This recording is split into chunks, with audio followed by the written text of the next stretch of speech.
안녕하십니까. 삶이 변하는 인문학 보성TV의 김보성입니다. 손자병법 제13편 중 제9편인 행군의 다음 장으로 한번 들어가 보겠습니다. 저번 편에서 행군 중 기동을 하는데 이동과 수경을 할 때 중요한 처군, 즉 4가지 지형과 대처하는 법에 대해 알아봤습니다. 이어지는 내용은 적의 상황을 살피는 상적에 대한 내용이 이어집니다. 적의 상황은 징조로 나타납니다.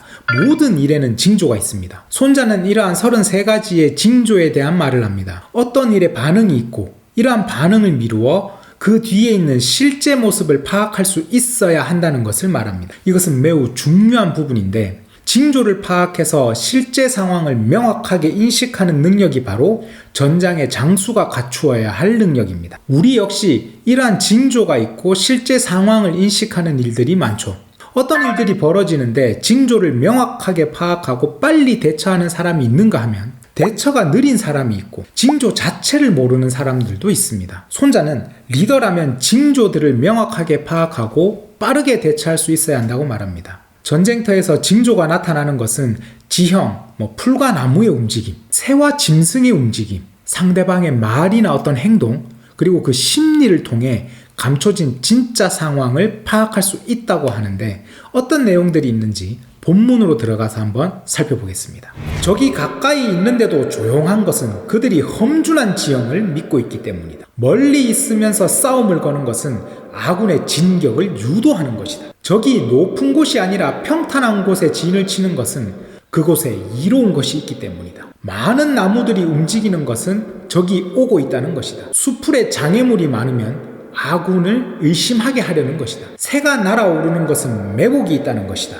짐승들이 놀라 달아나는 것은 적이 기습을 하려고 하는 것이다. 먼지가 높고 날카롭게 일어나면 적의 전차가 오는 것이다. 먼지가 낮고 넓게 일어나면 적의 보병이 오는 것이다. 먼지가 흩어져서 여기저기 일어나면 적이 땔감을 구하는 것이다. 먼지가 작으면서 병사들이 왔다 갔다 하는 것은 적이 진영을 준비하는 것이다. 적이 앞에서는 겸손하게 말하고 뒤로 준비를 갖추는 것은 진격하려는 것이다. 적이 강하게 말하면서 달려나오려 하는 것은 실제로 물러나려고 하는 것이다. 가벼운 전차가 먼저 측면으로 나오는 것은 진을 치는 것이다. 미리 약속하지 않았는데 화친을 청하는 것은 음모가 있다는 것이다. 분주하게 달리면서 전차를 정렬하는 것은 공격을 기다리는 것이다. 반쯤 진격했다가 반쯤 퇴각하는 것은 아군을 유인하는 것이다. 적이 무기를 지팡이처럼 기대고 있는 것은 굶주렸다는 것이다. 물을 길어 서로 먼저 마시려고 하는 것은 목이 마르다는 것이다. 아군이 이로움을 보여주었는데도 진격하지 않는 것은 피곤하다는 것이다. 적의 진영에 새들이 모여있다는 것은 진영이 비었다는 것이다. 한밤중에 부르짖는 것은 두렵다는 것이다. 군대가 질서 없이 시끄러운 것은 장수의 위험이 없다는 것이다. 깃발이 어지럽게 움직이는 것은 적이 혼란스럽다는 것이다. 장교들이 화를 내는 것은 싸움에 지쳤다는 것이다. 말을 죽여 고기를 먹는 것은 군대에 식량이 없다는 것이다. 물 항아리를 걸어두고 군영을 떠나 다시는 돌아가지 않겠다고 하는 것은 궁지에 몰린 것이다. 장수가 좋게 타이르고 타이르면서 병사들에게 천천히 말하는 것은 병사들의 믿음을 잃었다는 것이다. 상을 자주 주는 것은 궁색해졌다는 것이다. 벌을 자주 내리는 것은 곤궁해졌다는 것이다. 장수가 처음에는 난폭했다가 나중에 병사들을 두려워하는 것은 지위가 서툴다는 것이다. 적이 찾아와 위로와 사례를 하는 것은 쉬고 싶다는 것이다. 적이 분노하며 서로 마주했는데도 오랫동안 싸우지 않고 물러나지도 않는 것은 어떤 계략인지 세심하게 살펴봐야 하는 것이다. 4. 적을 감지하는 33가지 징조. 우리는 인생에서 나타나는 징조들을 얼마나 캐치하고 살아갈까요? 하인리히의 법칙이라는 것이 있습니다. 1대 29대 300. 하나의 큰 일이 일어나기 전에 작은 일이 29번 일어나고 29번의 일은 그보다 작은 징조가 300번 일어난다는 법칙입니다. 우리가 생각하는 우연히 일어난 일이란 실제로 그러한 징조의 반복에서부터 시작되었다는 것이죠. 손자는 이러한 징조를 통해 일어날 일을 대처하는 법을 익히라고 말합니다. 33가지 중에 특히 눈에 띄는 것이 있습니다.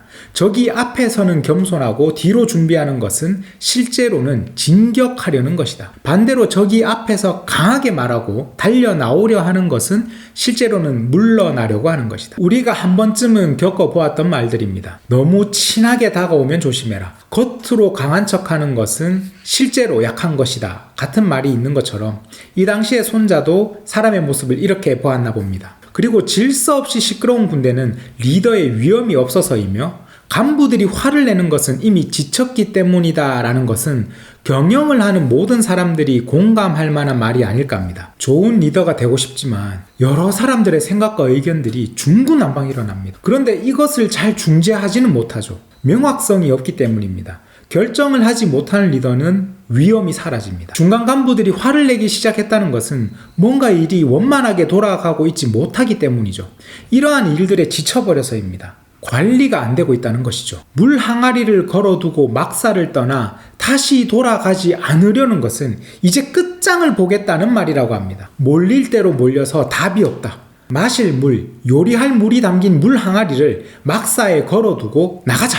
지금 먹은 밥이 마지막 한 끼였다. 상대가 이렇게까지 몰리면 죽기 살기로 돌진해 올 것입니다. 눈치 빠른 장수는 상대의 이런 모습만 보고도 최후의 결전을 서둘러 준비할 것입니다. 그런 것도 모르면 방심하다가 오히려 역전이 될 수도 있습니다. 이렇게 징조들을 파악하는 것은 상대를 파악하는 것도 있지만 반대로 이를 통해 우리 스스로도 알아차릴 수 있는 것들이 있습니다. 세심하게 관찰하고 그것에 대해 예측하는 것. 우리는 예측 가능성을 가지고 살아갑니다. 예측 가능성이 없어질 때 삶은 두렵고 힘들어집니다. 손자가 이렇게 33가지의 징조를 통한 예측을 나열한 것도 바로 리더가 가져야 할 가장 중요한 덕목인 정확하게 예측하고 두려움 없이 즉각 실행할 수 있는 능력을 키워야 하기 때문입니다. 행군편의 상적과 관련된 내용은 이 통으로 내용이 길기 때문에 이렇게 하나의 영상으로 따로 분리를 해봤습니다. 이어지는 마지막 병사 관리 부분의 내용은 다음 편으로 한번 만나보겠습니다. 시청해주셔서